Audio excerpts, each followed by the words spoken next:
Les déplacés se sont déplacés ici à Rutshuru en masse depuis les jeudis et ils sont ici jusqu'à aujourd'hui.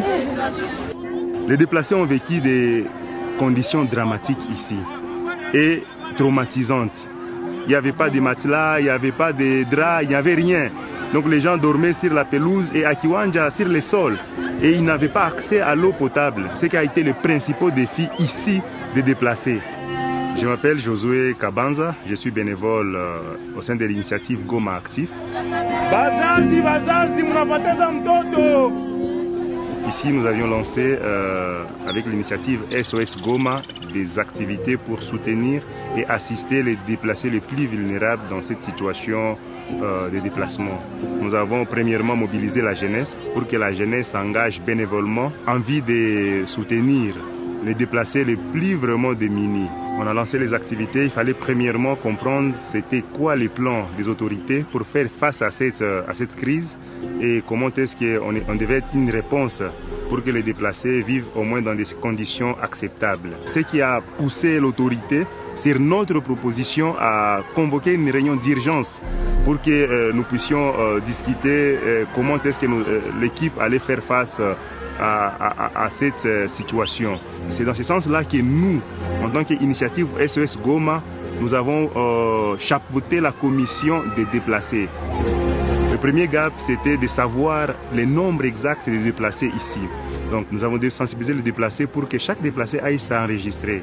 Et les jeunes volontaires se sont engagés à enregistrer de manière bénévole tous les déplacés qui avaient accepté de venir se faire enregistrer. Deuxièmement, les sites n'étaient pas vraiment dans des conditions d'accueillir les déplacés. Nous avons fait un lobby, un plaidoyer pour que la MONUSCO puisse installer des tentes dans les différents sites et les jeunes ont appuyé. Quand les organisations, après avoir eu les chiffres, les premières statistiques des nombres de déplacés d'ici, les jeunes volontaires, encore une fois, se sont engagés à superviser les actions de distribution pour s'assurer que ceux-là qui bénéficient de cette assistance sont de vrais déplacés, pour qu'aucun déplacé ne puisse être privé de l'assistance. Nous sommes leur porte-parole, nous sommes à leur écoute et nous faisons tout pour que tout ce qu'ils ont comme besoin puisse être rapporté. Au-delà de ça, les jeunes ont pris le lead de la sensibilisation et de l'identification de tous les enfants qui se sont séparés de leur famille pendant les déplacements. Au-delà de ça maintenant, il y a aussi une activité de mobilisation des fonds qui se fait et aussi une activité de plaidoyer. Quand il y a un problème entre intervenants, nous communiquons avec l'équipe de Goma pour que l'équipe de Goma relaye dans nos différents cercles d'influence et trouver des solutions aux problèmes locaux. Ma plus grande recommandation, c'est de communiquer de manière claire la situation à Goma.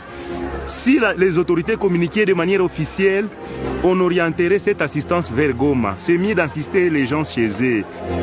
J'appellerai les jeunes de maintenir cet élan, de rester engagés et de travailler pour le bien-être collectif.